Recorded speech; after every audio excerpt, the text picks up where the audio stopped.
क्या जनधन खातों में जमा किए गए काले धन पर गरीबों का हक होगा? क्या सरकार अब 25 करोड़ से ज्यादा जनधन खातों की पाई का हिसाब करेगी? पीएम मोदी के ताजा बयान से तो यही संकेत मिल रहे हैं।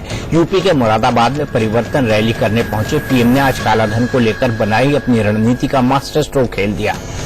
परिवर्तन रैली के मंच से मोदी ने ऐलान किया कि वो ऐसी योजना पर दिमाग लगा रहे हैं कि जनधन खातों में जो कालाधन जमा किया जाए उस पर अब खाता धारक का ही हक हो और जिसने ये कालाधन जमा किया है वो जेल जाए। अपने इस बड़े ऐलान से पहले पीएम मोदी ने रैली में जुटे लोगों से हामी भी भरवाई कि वो कुछ दिनों तक जनधन खातों में जमा रकम को हाथ भी नहीं लगाएंगे। मोदी के इस ऐलान पर तालियां भी खूब बजी।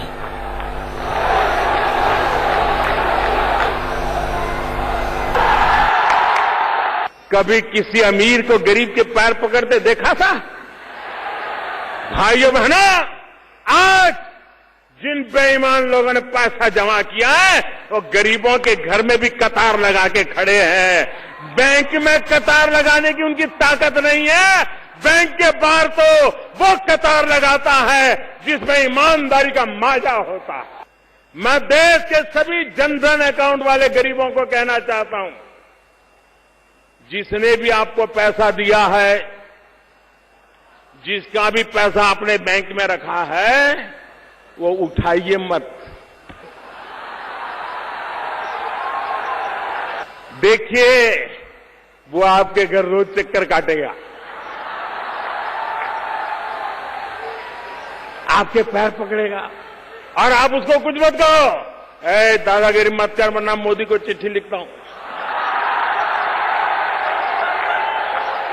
मुझे बताइए, ये जनधन अकाउंट वाले जितने हैं, ये अपने पैसे जो बैंक में आए किसी के, उसको रखे रखोगे कि नहीं रखे रखोगे? कोई कितना ही दबाव डालोगे, उठाओगे नहीं ना। अगर आपने रखे रखा तो मैं कोई रास्ता खोजूंगा। मैं दिमाग लगा रहा हूं, अभी मैं दिमाग खपा रहा हूं कि ये गरीब के खाते में जिन्होंने गैर कानूनी तरीके से डाला है वो जाए जेल में और गरीब के घर में जाए वो रुपया।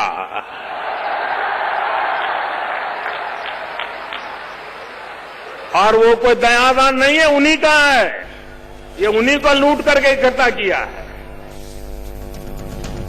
तो क्या जनधन खाते में जमा काला धन गरीब का है? बड़ा सवाल है। इसके क्या कानूनी पहलू हैं, इसके क्या राजनीतिक पहलू हैं, क्या ये मोदी का मास्टर स्ट्रोक है? इसी पर बात करने के लिए हमारे साथ कई सारे खास मेहमान जुड़े हुए हैं। हमारे साथ कांग्रेस के national spokesperson Alok Sharma ji हैं, हमारे साथ आम आदमी पार्टी के national spokesperson Raghav Chadha हैं, हमारे साथ थोड़ी ही देर में केंद्रीय मंत्री बाबुल सुप्रियो जुड़ेंगे और साथ ही साथ वरिष्ठ पत्रकार अवधेश कुमार जी और अभिषेक कुमार जी, एक जनधन अकाउंट होल्डर है, वो भी हमारे साथ मौजूद हैं। अभिषेक, आपके खाते में कोई धन आया क्या? नहीं, पर मेरे कई फ्रेंड्स हैं, वो बताते कि हम पे अप्रोच करते हैं लोग कि आप 2.5 लाख रुपए हम जमा कराएंगे और आप 1.5 या फिर 1.5 से 2 के बीच में आप जो है हमें वापस कर दीजिएगा कुछ दिनों के बाद, 6 से 1 साल, मतलब 6 महीने से 1 साल के अंदर अप्रोच करते हैं। हाँ, अप्रोच करते हैं। और आपके दोस्तों ने क्या किया? किसी ने जमा किया? नहीं, किसी ने जमा नहीं किया। सभी मोदी के साथ हैं, काले धन के खिलाफ हैं। और अभी आज इन्होंने बयान दिया कि आप रखें और उसको बाद में मतलब वापस ना करें, पर उससे पहले तो ऐसा कुछ बयान नहीं था। तो मतलब आज के बयान के बाद आपने जिनने डलवाया नहीं उनने गड़बड़ कर दी? हाँ, बिल्कुल ऐसा लग तो रहा है। पर अच्छा, ये भी ठीक नहीं कि पैसा लिया जाए। आपको ठीक नहीं लगता? प्रधानमंत्री तो कह रहे हैं आप ले लीजिए, रख लीजिए, ये गरीब का ही हो जाएगा। मैं ऐसी योजना पर विचार कर रहा हूँ। नहीं, उन्होंने ये सब लोग 2.5 लाख आने दो। हाँ बिल्कुल, पर उन्होंने ये नहीं कहा कि ले लो।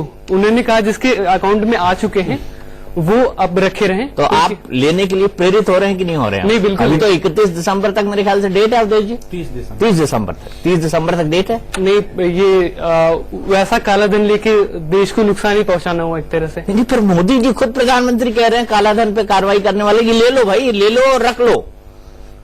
पर आपको क्या लगता है अभिषेक? पर मुझे नहीं लगता कि ये सही होगा लेना। वो आलोक शर्मा जी, मास्टर स्ट्रोक है मोदी का, ये तो 15 लाख का वादा पूरा करने जैसी बात होगी। देखिए, मैं समझता हूं 2.5 साल से मास्टर स्ट्रोक ही देखते आ रहे हैं। नहीं, ये मास्टर स्ट्रोक है कि नहीं? आपने 2.5 साल से क्या देखा, मुझे मतलब नहीं है। आप तो ये कहते थे कि 15 लाख कहाँ गए, कहाँ रह गए, डालो डालो डालो डालो। मैं तो अभी भी अपनी बात पर कामयाब हूं कि 15 लाख आने थे जो, वो 1 रुपया नहीं आया, 1 पाई नहीं आया। अब तो आ रहे हैं 2.5 लाख, किसी में 10 लाख भी आ गए, किसी में 15 भी आ गए, किसी में करोड़ों भी आ गए। दीपक जी मैं समझता हूं कि वो जिस तरह से आए हैं वो गलत तरीका है, लेकिन 15 लाख रुपए तो विदेशों से आने थे, वो तो निम्न में देश से आ गए तो क्या गलत है? अरे भाई पैसा तो पैसा है, कहीं से भी आए।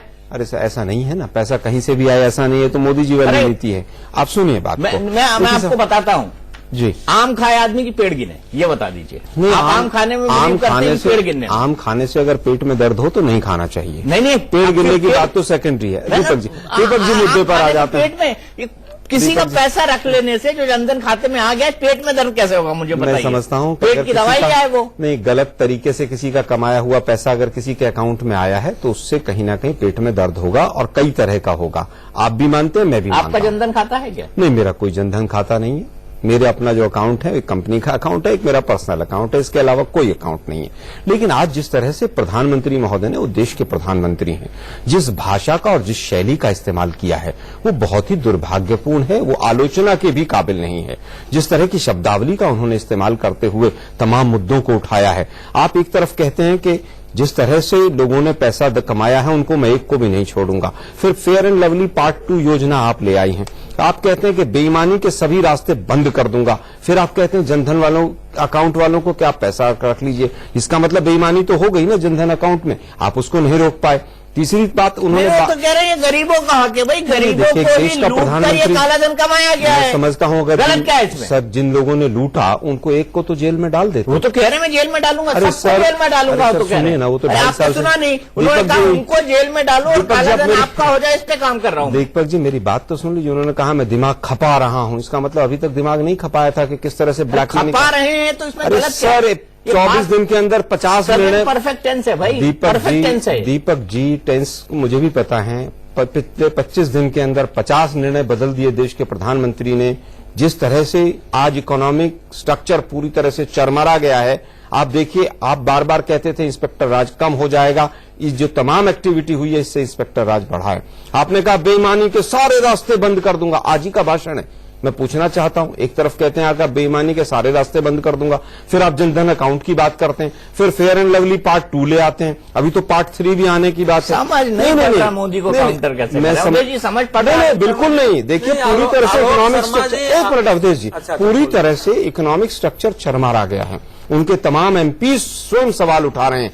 एक किसी बड़े इकोनॉमिस्ट ने इस पूरी योजना को सपोर्ट नहीं किया है। सपोर्ट किसने किया है? लाला रामदेव ने, श्री श्री रविशंकर ने, वीरेंद्र सहवाग ने। लाला रामदेव लाला जी का काम कर रहे हैं तो लाला रामदेव है। बाबा कहां से हो गए? वो 5,000-6,000 करोड़ का काम कर रहे हैं। वो विवेक ओबराय नहीं, मैं तो कह ही नहीं रहा लाला होना कोई गलत थोड़ी ना, लाला हो गए वो। दूसरी चीज सन्यासी होके भी देश में नहीं, साधु सन्यासी तो स्वयं नहीं कहते अपने आप को, कहते हैं मैं रोज गुरु हूँ। आप लाला, अरे साहब लाला कह के उनको बेचारे को नहीं बेचारे नहीं हो। अरे 6-7 हजार करोड़ के मालिक है, इसलिए कि जब लाला कहेंगे तो बेचारे हो जाएंगे। नहीं बेचारे नहीं है, वो की ताकत भगवा वस्त्र है सर। वो भगवा वस्त्र जो है वो तो स्वयं कहते हैं मैं तो योग गुरु हूँ, मैं संत नहीं हूँ। अच्छा, आपके पास नया कहने के लिए क्या है मोदी पर, ये बताइए ना। नया और पुराने की बात सब बात आप पहले बोल चुके हैं, वो अरे सर जितनी चीजें आज मोदी जी ने बोली हैं स्वयं में विरोधाभासी हैं। मोदी जी ही नहीं समझ पा रहे हैं मैं क्या बोल रहा हूँ। ठीक है, वो कहते हैं कि नहीं एक अंतिम बात कहना चाहता हूँ। भड़काने की अंतिम उन्होंने कहा कि भड़काने की कोशिश कर रहे हैं। अरे भाई सारे अमीर चोर हैं क्या? आप अमीर और गरीब को भड़काने का काम तो मोदी जी आप स्वयं कर रहे हैं। जिस विचित्र मुद्राओं में आप भाषण दे रहे हैं उससे समाज में वैमनस्य पैदा होगा या समाज में एकता पैदा होगी? ठीक, आप देश के प्रधानमंत्री हैं। ठीक है। आलोक शर्मा जी यानी कांग्रेस का आरोप है बाबुल सुप्रियो जी की प्रधानमंत्री गरीबों के खिलाफ अमीरों को भड़का रहे हैं और इस खाई को बढ़ा रहे हैं, इससे समाज के अंदर वैमनस्य होगा। और वो जो कह रहे हैं कि गरीब जो है वो काले धन को रख लें, ये गलत तरीका है। नहीं, मैंने ये नहीं कहा कि गलत तरीका है, मैंने शब्दावली का इस्तेमाल नहीं किया ना। दीपक जी बिल्कुल नहीं कहा, मैंने नहीं कहा। मैंने कहा जिसके अकाउंट में उसकी जांच करावे। नहीं सर, मैंने बिल्कुल नहीं कहा। आप रिकॉर्डिंग रिवाइंड कीजिए। सीधा सीधा एक बात कह रहा हूं कि अगर किसी ने गलत तरीके से पैसा कमाया तो गलत है वो। मैं तो बार बार कह रहा हूं उससे पेट में दर्द होगा, पेट में दर्द होगा उससे। यही तो मैं कह रहा हूं। जी जी बाबुल सुप्रियो जी। पहली बात तो क्या है, आरोप लगाने से ही, कोई भी आरोप लगाने से ही मुझे उसी आरोप पे जवाब देना है ऐसा जरूरी नहीं है, क्योंकि मुझे आरोप जो है वो बेबुनियाद लगता है, तो मैं वक्त जाया नहीं करूंगा ये बताने उनका आरोप जो है। मैं कुछ फैक्ट्स बताऊंगा जिससे उनको आसानी से जवाब मिल जाएगी। पहली बात तो ये है कि जो वो कह रहे हैं कि प्रधानमंत्री जी को खुद मालूम नहीं है कि उनको डिमोनेटाइजेशन को लेके क्या करना है। मैं उनको ये कहूं कि वो जरा पिछले 8 तारीख से जब से डिमोनेटाइजेशन हुई है, आप जो है एक तो सरकार की रवैया देखिए कि वो इतना बड़ा कदम लेने के बाद बड़े ह्यूमिलिटी के साथ पूरे सिचुएशन के ऊपर वो नजर रखे हुए हैं। शुरुआत में ही प्रधानमंत्री जी ने ये बात कह दी कि मुझे 50 दिन का समय चाहिए, और आप लोग ये बार बार कह रहे हैं कि इससे अमीर लोगों की कोई तकलीफ नहीं हो रही है। हाँ ठीक है, डिसाइड कर लीजिए ना। मोदी जी कहते हैं 2-3 दिन लगेंगे, फिर वित्त मंत्री कहते हैं 2-3 हफ्ते लगेंगे, फिर प्रधानमंत्री कहते हैं 50 दिन लगेंगे, कल वित्त मंत्री कहते हैं 6 महीने लगेंगे। कर लेने दीजिए ना आलोक जी, आपने निर्बाध और आबाद गति से बोला जी। आलोक जी मैं यहाँ झगड़ा करने नहीं आया हूं। अगर मुझे आप बात खत्म नहीं करने देंगे मैं चुप बैठूंगा। आप लोग ऐसे भी बहुत नॉइज क्रिएट कर रहे हैं, आप करते जाइए। हमारे प्रधानमंत्री जी ने जो बात कहना था उन्होंने कह दिया, मुझे रिपीट करने की कोई जरूरत नहीं है। आप प्लीज बोलते रहिए, आप नॉइज कहते हैं, हम नॉइज जरूर करेंगे, बोलिए आप। मैं आपकी आवाज नॉइज है, आप फालतू बीजेपी को पूरी जनता की, पूरे विपक्ष की आवाज नॉइज नजर आ रही है। ये अहंकार बोल रहा है आपका, बिल्कुल नॉइज है। आपका अहंकार बोल रहा है, इसके आगे कुछ नहीं बोल रहा है। देखो मैं आपको मेरा अहंकार ही बोल रहे हैं, क्योंकि मैं बेबुनियाद बात नहीं कर रहा हूं। आपको जवाब ही नहीं दे रहा हूं। आप चुप रहेंगे थोड़ी देर, मैं बात कर लूं। बोलिए बाबुल सुप्रियो जी। और अगर आपको डिबेट कैसे करना है, अगर आपको नहीं आता है, मैं चुप बैठता हूं, मुझे कुछ नहीं बोलना है। नहीं, आप मेरे ऊपर व्यक्तिगत आरोप नहीं लगाइए। मैं लगाने लगूंगा तो आपको व्यक्तिगत ही बोल रहा हूं, मुझे नहीं आता बोल रहा हूं, आपको व्यक्तिगत रूप से बोल रहा हूं। सीधे सवाल का सीधा जवाब दीजिए। जो मैंने फैक्ट बोले वो आपको व्यक्तिगत रूप से बोल रहा हूं, आप चुप रहिए 2 मिनट, मुझे बोलने दीजिए। मैं बोल रहा हूं कि इतने दिन तक ये कह रहे थे कि गरीबों को तकलीफ हो रही है, इतने दिन तक ये कह रहे थे कि गरीबों को तकलीफ हो रही है, ये बैंक जाके हर जगह में जाके वो पैसे नहीं उठा पा रहे। ये बात इतने दिन से इनकी ये आरोप थी। अब जो है हर जगह पे लाइनें कम हो रही है। प्रधानमंत्री जी स्पष्ट रूप से बता रहे हैं कि कैसे जो है प्लास्टिक की जो रुपए कार्ड इनका इस्तेमाल कैसे किया जाएगा। लोगों को ट्रेनिंग के लिए जो सफेद कपड़े में जो लड़के थे उनको गांव-गांव में भेजा जा रहा है कि वो उनको हेल्प करें वो यूज करने में। ये बात जरूर है कि लोगों को तकलीफ हो रही है, लेकिन आप लोगों का आक्रोश रैली में कोई जो जनता की आक्रोश नहीं दिखी, जो जन आंदोलन में जो जन नहीं दिखे आप लोगों के साथ, इससे स्पष्ट है कि लोग शॉर्ट टर्म जो पेन हो रही है लॉन्ग टर्म गेन के लिए इसे स्वीकार करने के लिए राजी है।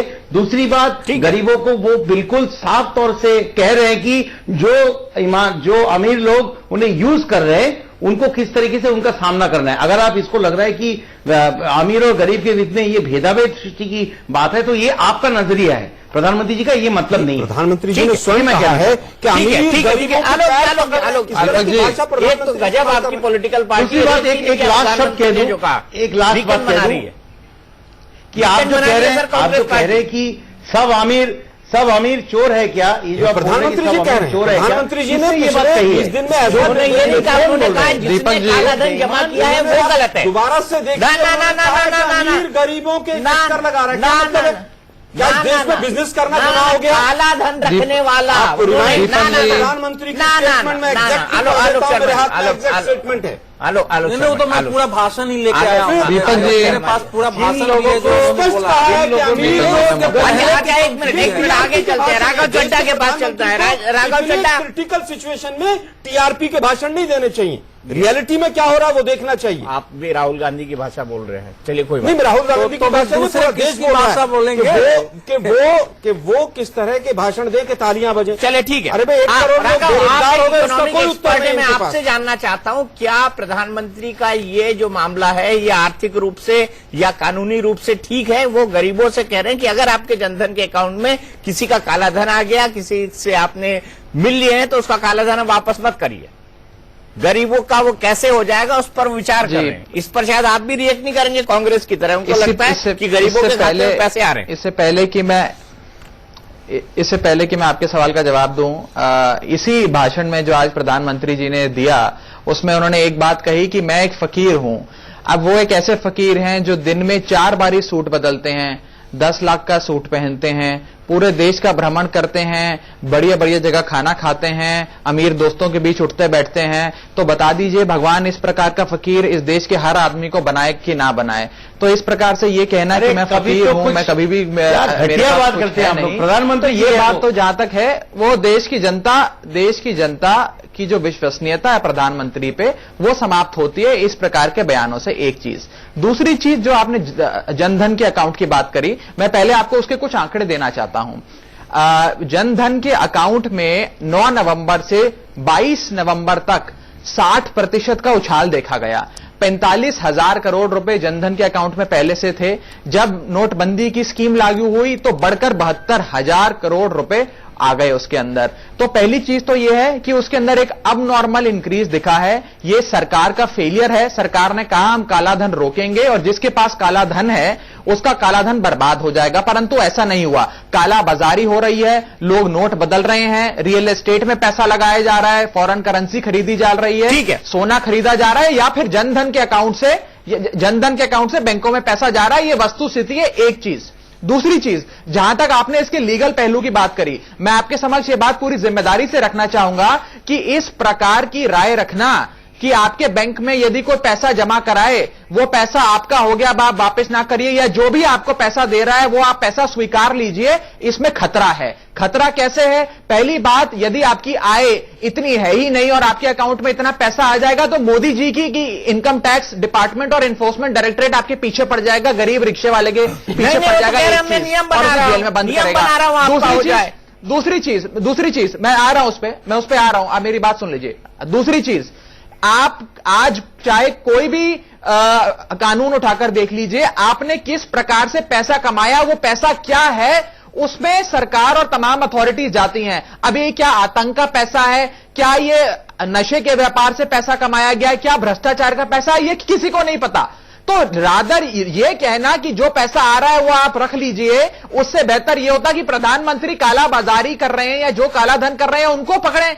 अब आज यदि आप देश में आज यदि घूमे सड़क पर तो मुझे यह बताइए कि कौन सा अमीर आदमी, कौन सा धन्ना सेठ, कौन सा काला धन रखने वाला व्यापारी आपको बैंकों की लाइन में खड़ा दिख रहा है, या उसको नोटबंदी से कोई फर्क पड़ रहा है? ठीक है, उन लोगों ने तो अपना पैसा बदल लिया। ठीक है, आपने अपनी बात रखी। तमाम अर्थशास्त्री ये बात रख रहे हैं कि जो भी अमीर व्यक्ति है, आप आखिरी बात सुन लीजिए हमारी, कि जो भी अमीर व्यक्ति है उसने या तो अपना सारा धन बदल लिया, उसका रंग बदल लिया, या फिर मोदी जी जो ये 50-50 स्कीम लाए हैं कि भ्रष्टाचार से पैसा कमाया, 50 रुपए मुझे दे दो, 50 रुपए आप रख लो, तो सारे कानून, सारे जुर्म माफ। चाहे आपने भ्रष्टाचार करी हो, चोरी करी हो, डकैती करी हो, 50 मेरे को दे दो, 50% आप रख लो, तो सारे पाप माफ। ये वाली जो स्कीम है इसमें आधे लोग चले गए, तो फिर कोई बचा ही नहीं ना। मैं तो ये कह रहा हूं कि केवल गरीब आदमी को ही, कि उसकी कमर पे लात पड़ी, उसी की जेब पे लात पड़ी, उसको उसी को फर्क पड़ा, वही लाइनों में खड़ा है, उसी के घर में मौत हो रही है, ठीक है, इलाज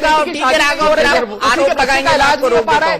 तो गरीब विरोधी स्कीम है ये। ठीक है, अवधेश कुमार जी, क्या प्रधानमंत्री का ये भाषण तर्क संगत है, न्याय संगत है, भले से राजनीतिक संगत हो? देखिए, राजनीतिक संगत तो पहले मैं उसका उत्तर दूंगा, क्योंकि उत्तर प्रदेश में सबसे ज्यादा 3,79,00,000 जो है जनधन खाता है, और सामने सबसे ज्यादा वही जमा हुए, सबसे ज्यादा वही जमा हुए हैं। करीब 12,000 करोड़ रुपया से थोड़े 27,000 में करीब 12,000 करोड़ रुपया करीब वहां जमा हुए हैं। तो जाहिर है कि अगर चुनाव है इस आगे में, तो उन वोटरों पर और जनधन खाता किसका खुला होगा ये सबको पता है। तो निश्चित रूप से प्रधानमंत्री जी के नजर राजनीति पर तो थी, लेकिन इसके साथ साथ मैं इसको एक दूसरे परिप्रेक्ष्य में दीपक जी इसको देखना चाहता हूं, क्योंकि आप पूछ रहे थे कि मास्टर के स्ट्रोक है या नहीं है, आपका पहला सवाल यही था। तो मास्टर स्ट्रोक है या नहीं है ये कहना तो अभी जल्दीबाजी है, इसमें इसके बारे में कुछ भी कहना ठीक नहीं है। लेकिन भ्रष्टाचार और काला धन के विरुद्ध जो अभी तक भारत में विपक्षी दल आवाज उठाते थे, या राघव चड्ढा भी जिस पार्टी से आते हैं उस पार्टी बनने के पहले अपने पूर्व अवतार में अन्ना हजारे के नेतृत्व में एक बहुत बड़ा अभियान चलाया और उससे भी माहौल बना, लेकिन देश में प्रधानमंत्री स्वयं जनता के बीच जाकर के भ्रष्टाचार और काला धन के खिलाफ आवाज उठाए, ये शायद पहली बार हो रहा है। क्योंकि वीपी सिंह ने बोफोर्स और बाकी भ्रष्टाचार की आवाज जरूर उठाए थे, लेकिन प्रधानमंत्री बनने के पहले, प्रधानमंत्री बनने के बाद वो लगभग भूल गए थे। लेकिन मोदी जी जो कुछ कर रहे हैं उसको कर्मों और परिणामों पर कसना पड़ेगा। दीपक जी, वोट के बाद एक मिनट राघव, कि उसको कर्मों और परिणामों पर देखना पड़ेगा। जो कुछ वो कर रहे हैं वो कर्म में उतर रहा है कि नहीं, उसके परिणाम उसके अनुरूप आ रहे हैं कि नहीं आ रहे हैं, ये इसमें महत्वपूर्ण बात है। और मेरा अपना मानना है कि इस समय एक चीज तो हुआ है कि लोगों के अंदर ये भाव पैदा हुआ है कि देश में भ्रष्टाचार के विरुद्ध हमको खड़ा होना चाहिए। अब वो आप कैसे खड़ा होंगे नहीं होंगे ये बात की बात है।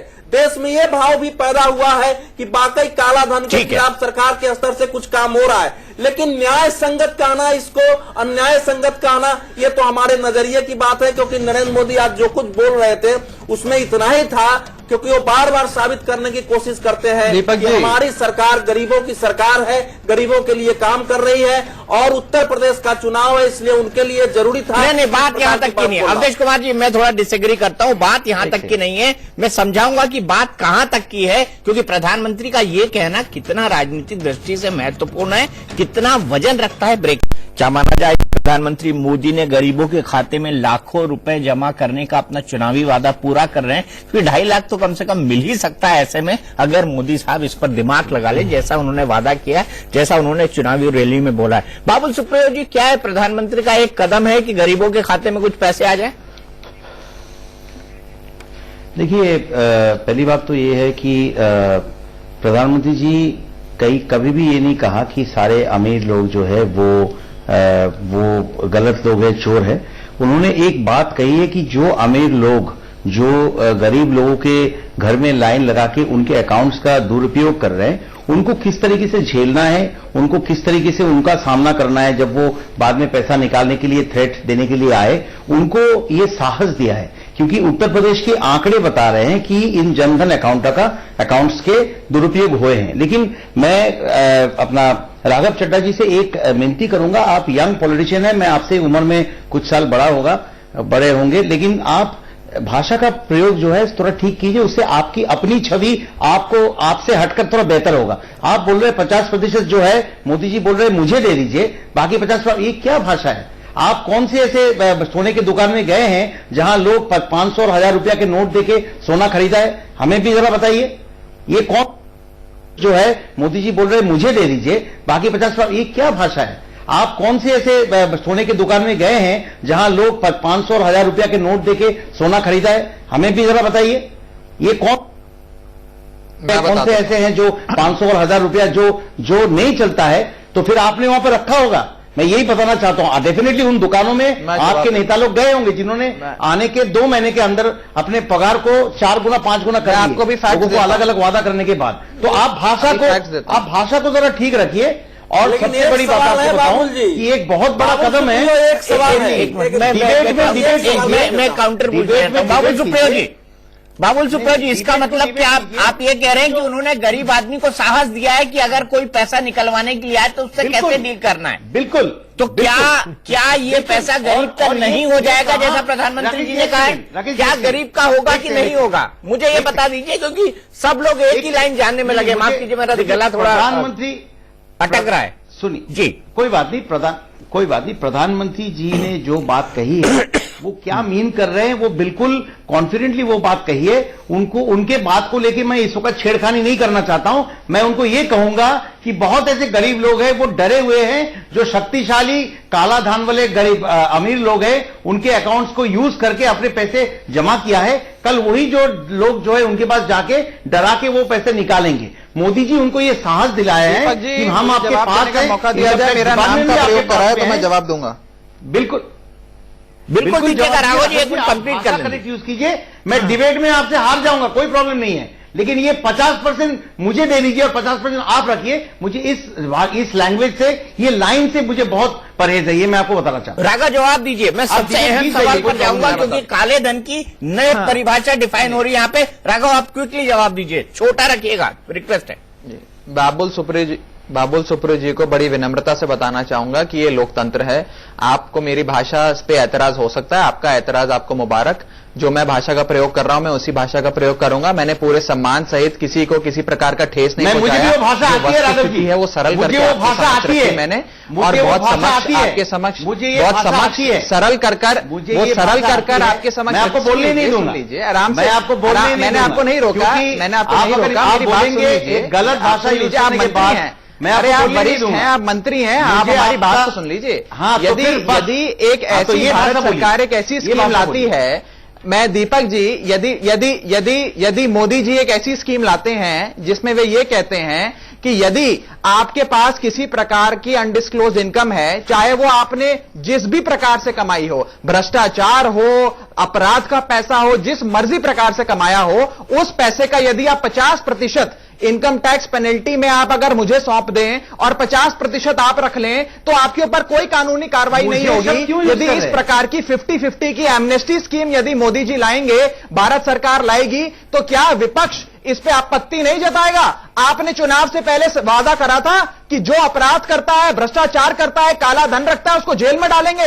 अब क्या कह रहे हो? अब कह रहे हो कि 50% हमें दे दो, 50% आप रख लो। अरे भैया, कुछ माफ, इसके किसी पहले प्रकार तो- की कोई कार्रवाई नहीं इसके होगी। पहले तो एमनेस्टी स्कीम आ चुकी है। ये एमनेस्टी स्कीम मोदी जी के भाई साहब, एमनेस्टी स्कीम का मतलब क्या है? वादों के खिलाफ है और ये गरीब विरोधी है एमनेस्टी- और इसके खिलाफ एमनेस्टी विपक्ष स्कीम का आवाज मतलब उठाएगा। क्या है? हमारी आवाज को दबाने का प्रयास मत करें। एमनेस्टी एक चीज, स्कीम का मतलब दूसरी चीज क्या है? सुनिए, आपने कहा एमनेस्टी स्कीम आपने का मतलब कहा क्या है? कि भाई हम तो अनडिस्क्लोज्ड गरीबों की इनकम सरकार को पेनल्टी अब सुनिए, देके आ रहा हूं, मैं डिस्क्लोज आपको करने का सारा जवाब दूंगा। एमनेस्टी मैंने स्कीम आपको तो नहीं पहले आया रोका। है। देखिए, अरे गलत चीजें आप बोल रहे हैं। देखिए, मैंने एमनेस्टी स्कीम क्या है वो सरल से समझा दिया आपको और दर्शक समझ गए। वो दर्शक समझ गए, तो आप शांत हो जाइए। आप पहले भी बहुत बार आ चुके हैं, नेता हैं, हमें पहली बार बोलने मोदी जी दीजिए। नहीं ला रहे हैं। अरे भाई साहब, हमने आपको बीच में रोका तक नहीं, आप हमें बात तो पूरी करने दीजिए। आप इतने क्यों उत्तेजित हो रहे हैं? हमें बात तो पूरी करने दीजिए। हमने आपको नहीं रोका। अब आपने बात करी कि हम लेकिन गरीबों आप की तो सरकार इसके है। पहले 5 अब मिनट यदि बोले, कोई आम आदमी जिसके पास जनधन अकाउंट नहीं है, उसको अपने बैंक से पैसा निकलवाना है तो वे हफ्ते का 24,000 रुपए निकलवा सकता है। परंतु कोई गरीब रिक्शा वाला जिसका जनधन का अकाउंट है, वे केवल 10,000 रुपए ही निकलवा सकता है। इस प्रकार का क्यों बर्ताव कर रहे हैं कि कोई आम आदमी 24,000 निकलवा सकता है, गरीब आदमी जिसके पास जनधन का अकाउंट है वे 10,000 का निकाल सकता है। गरीब आदमी की बेटी की शादी 2 लाख रुपए में, आपके वरिष्ठ नेता जगन रेड्डी कर्नाटका के, उनकी बेटी की शादी ठीक है राघव, आपने अपनी बात कह ली, आपने अपनी बात कह ली। आज सरकार, राघव, आपने अपनी बात कह ली। अवधेश कुमार जी, आखिरी सवाल, एक आखिरी सवाल, सरकार के मंत्री इस चैनल पर मौजूद हैं, बहुत अच्छी बात है। राघव अपने अपनी बात कह ली। देखिए, मैं अनफेयर नहीं हो सकता दूसरे लोगों पर, नहीं, ऐसा कैसे मैं हुआ? अनफेयर नहीं हो सकता। मुझे बस एक आखिरी सवाल नहीं राघव, आप अगली बार अपनी बात कह सकते हैं, मैं आपको और वक्त दूंगा। बस हो गया राघव का। 5 दिन अवधेश कुमार जी, और इन्होंने अवधेश कुमार जी, ये क्या एक नई परिभाषा है काले धन की कि काला धन अगर अमीरों के खाते में है, अगर अमीरों के खाते में है तो वो काला धन है, और अगर गरीब के जनधन खाते में है तो वो सफेद धन है। नहीं, आज की जो प्रधानमंत्री का भाषण है, देखिए उसको मैं राजनीतिक ज्यादा कहता हूं, उसको आर्थिक मैं कम मानता हूं। बहुत सीधी सी बात है। प्रधानमंत्री को आर्थिक भी हाँ, लेकिन बोलना पड़ेगा। चाहिए। मेरे हिसाब से प्रधानमंत्री अगर ये कहते हैं कि आपके खाते में जितने पैसे लोगों ने डाले हैं आप उनको मत लौटाइए, उसकी घोषणा करिए कि ये दूसरे को है, आपके साथ कोई कार्रवाई नहीं आप हो जाएगी। जिसका है उसका नाम बताइए और ये पैसे आप सरकारी खजाने में दे दीजिए। ये अगर घोषणा होती तो मैं समझता हूं उसका ज्यादा स्वागत किया जाता। लेकिन आप जानते हैं कि हमारे देश में चाहे वो सत्तावादी सत्तारूढ़ पार्टी हो, सत्ता से अलग पार्टी हो, उसके सामने और उत्तर प्रदेश का चुनाव है तो चुनाव के कारण अगर संसद नहीं चल रहा है कि कोई एक प्रदेश की मुख्यमंत्री उठ के कि मोदी बनाम मेरा 2019 का चुनाव हो जाए, वो सेना पर गलत आरोप लगा दे सकता है। तो हमारे देश में प्रधानमंत्री मैं उन पहलुओं पर जाना ही नहीं चाहता। मैं उन पहलुओं पर जाना नहीं चाहता। क्या ये गंभीर भाषण है एक प्रधानमंत्री का, ये बता दीजिए। नहीं, भाषण तो गंभीर है, लेकिन इस गंभीर पर प्रधानमंत्री को पुनर्विचार करना पड़ेगा, क्योंकि 1 रुपया भी गलत तरीके से खाता में आया है तो वो काला धन है, वो बिल्कुल अवैध है। यही पॉइंट है। आलोक जी, आप बताइए कि गरीब के खाते में तो काला धन नहीं है और अमीर के खाते में तो काला धन। नहीं, अवधेश जी से आपने सवाल पूछा, लेकिन अवधेश जी बड़ी चतुराई से उस सवाल को टालकर कहां ममता बनर्जी जी पर पहुंच गए। उनको साफ साफ कहना चाहिए जो उनके मन में है। जो गरीब के अकाउंट में आया है, प्रधानमंत्री महोदय स्वयं कहते थे कि जनधन वाले जो हैं बहुत अमीर निकले, बड़े दिल वाले निकले, इन्होंने 45,000 करोड़ रुपया जमा कर दिया। आज जनधन वाले सारे गरीब हो गए और अमीर उनके घर के बाहर लाइन लगा के खड़े हैं। तो प्रधानमंत्री महोदय के 2 महीने पुराने भाषण में और आज के भाषण में तमाम विरोधाभास हैं। और जहां तक बात है, उन्होंने सब स्पष्ट कहा अवधेश जी ने कि चुनावी भाषण है, पूरी तरह से चुनावी भाषण है। लेकिन देश के प्रधानमंत्री को जब अर्थव्यवस्था की ऐसी हालत हो तब कम से कम चुनावी भाषणों से बचना चाहिए, तब टीआरपी की पॉलिटिक्स से बचना नहीं। अर्थव्यवस्था की बात है, आप मुद्दे की बात करें। एक तरफ आप कहते हैं नहीं ठीक है, बहुत अच्छी बात, देश के प्रधानमंत्री हैं, वो प्रचार मंत्री नहीं। राहुल गांधी ने संसद के दल में अब आप बीजेपी के प्रवक्ता मत बनिए ना, आपको जो बोलने दीजिए ना।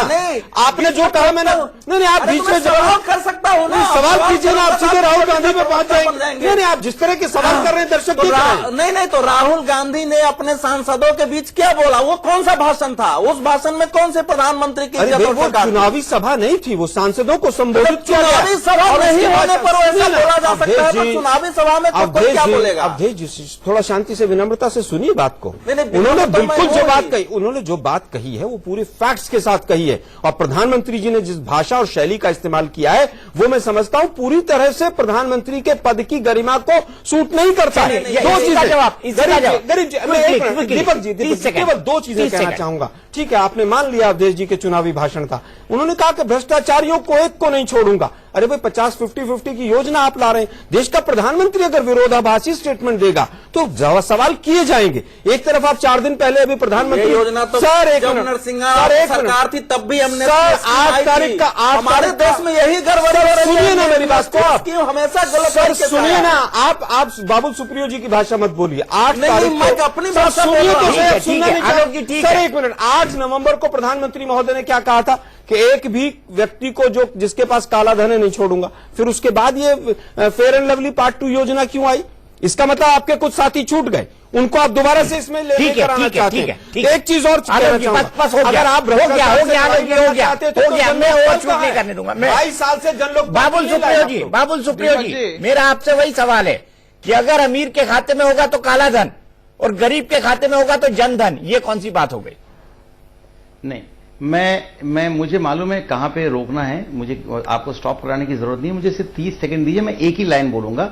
आज किसी के जनधन अकाउंट में 40 लाख रुपया जमा किए गए रकम की हदीश मिली है और आपको बता दूं कि उस अकाउंट को सीज कर दिया गया है और इनकम टैक्स जो अथॉरिटी जो है उस पर तहकीकात कर रही है।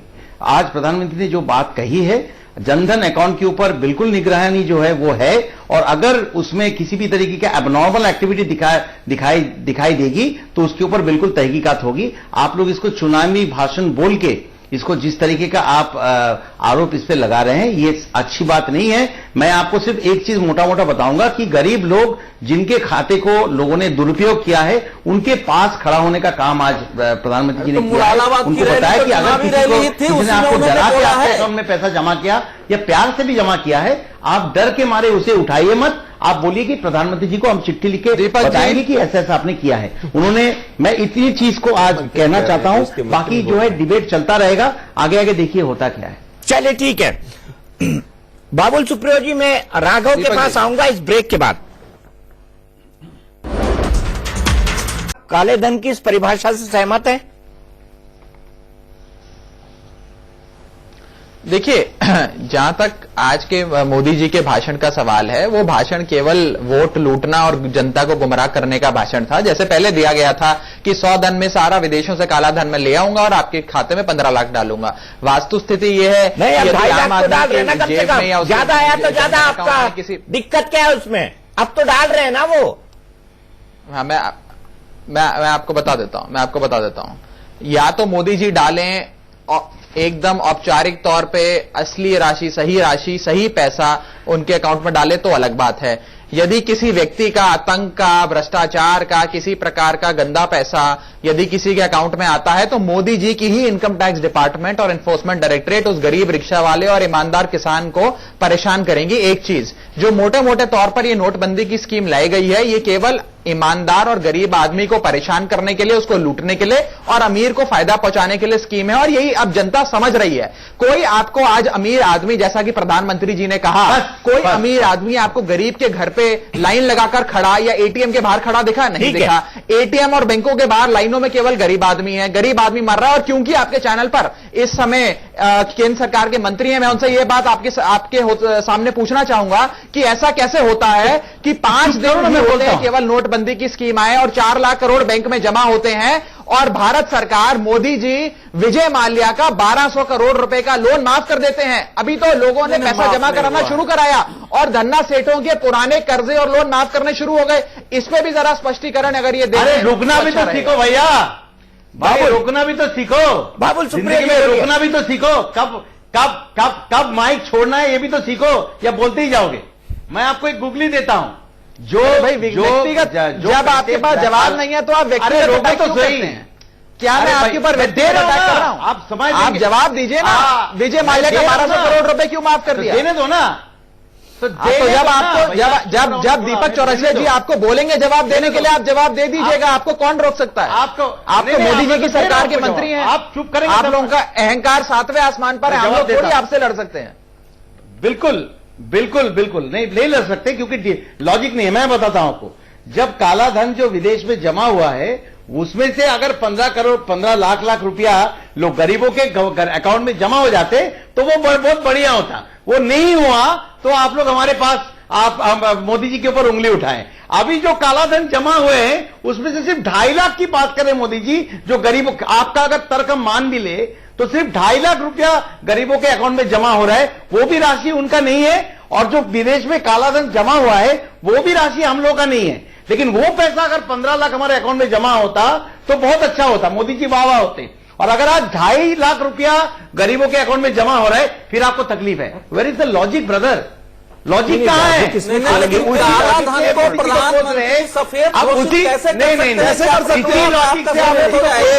मिनट, अगर वो गरीब के अकाउंट में है तो वो काला धन है और गरीब उसको रख लेगा तो वो सफेद हो जाएगा। अरे भाई लॉजिक तो आपकी बात में नहीं, प्रधानमंत्री महोदय की बात में नहीं। नहीं, मैं आपको बता रहा हूं कि जब 15, अगर लॉजिक नहीं है तो बार बार आप इसको क्यों दोहराते हैं कि 15 लाख रुपया जो है विदेश के काला धन से हमारे अकाउंट में जमा होने वाले? वो इसलिए दोहराते हैं कि प्रधानमंत्री महोदय ने तमाम मंचों पर कहा कि काला धन कहां है ये देश का बच्चा जानता है। फिर और आज आपको पता नहीं है, फिर मन की बात में आया कि मुझे तो पता ही नहीं है कितना है, इसलिए सवाल उठता है।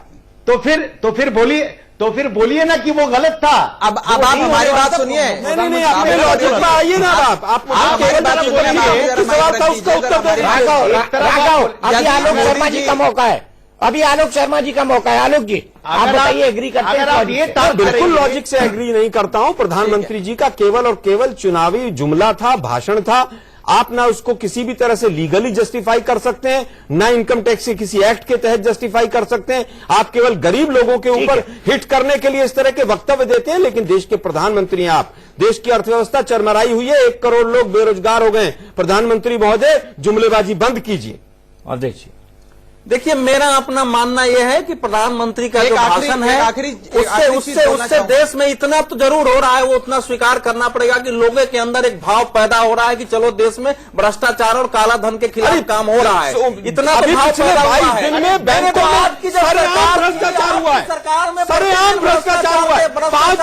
5-5 करोड़ रुपए इकट्ठा मिल रहा है भ्रष्टाचार में। तो मान लीजिए, अब देखिए बताइए ना, 5-5 करोड़ रुपए एक आदमी के दबाव में सरकार नहीं आने वाली है, आप लोग कुछ भी करेंगे। आज राजनीति की बात नहीं है, मुझे क्या ये बता दीजिए, अगर भ्रष्टाचार नहीं हुआ तो ऑथराइज्ड बैंक के कर्मचारियों को सस्पेंड क्यों करना पड़ा? इन लोगों को राघव चड्ढा के जो पहले दल थी, एक दिन में 28 कर्मचारियों को सस्पेंड करना पड़ा। इसका मतलब भ्रष्टाचार का तांडव हो रहा था। भाई ये चाटू कार्यता में ही लगे रहेंगे क्या? हमारा जवाब सुन लीजिए। बोलने का उतना नैतिक चौके भाषण अच्छा देते हैं वो, लेकिन जन लोकपाल कहाँ है? हम जन लोकपाल में लेकर आए, क्या कहाँ जन लोकपाल? काला धन है, उसको कभी भी सफेद धन नहीं किया जाना चाहिए। और प्रधानमंत्री मोदी जी तो कर रहे हैं, मोदी जी तो कह रहे हैं कि यदि इनकी चाटुकारिता समाप्त हो गई है तो देशद्रोही है। लेकिन जो काले धन को सफेद कर रहा है क्या वो देशद्रोही नहीं है? नहीं ऐसा नहीं कहा है। तमाम लोगों ने कहा है कि जिनके पास काला धन है देशद्रोही है। तो टुनाइट विद दीपक चौरसिया में आज के लिए इतना ही। लेकिन इंडियन